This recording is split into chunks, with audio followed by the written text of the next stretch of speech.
racingbiler, og det visner og slår veldig.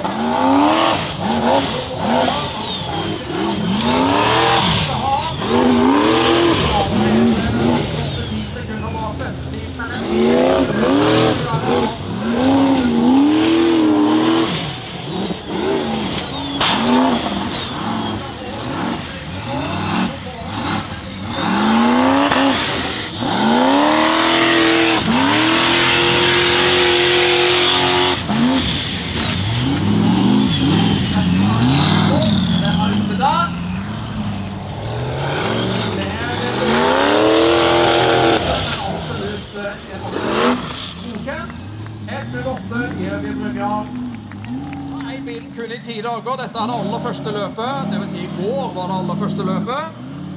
Ligger på en 5. plass for Brynjar.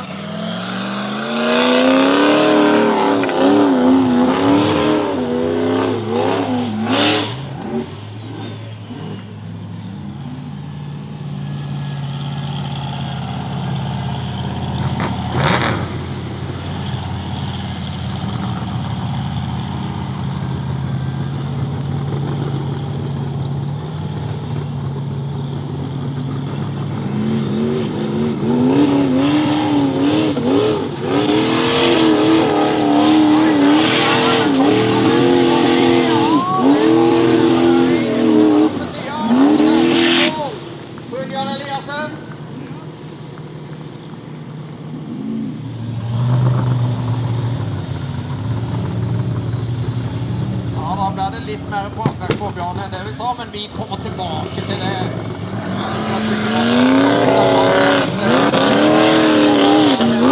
Eliassen i banen.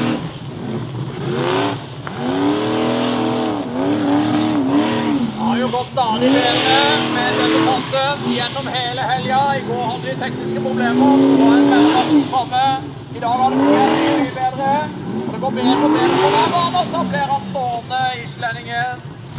Det er så fort gjort å gjøre en liten gassfeil. Så det er opp i 26 totalt.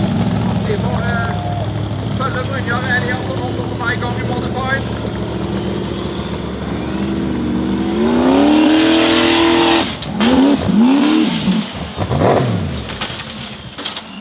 Det gikk ordentlig galt det. Det ble en velt, en av de sjeldne denne helgen faktisk.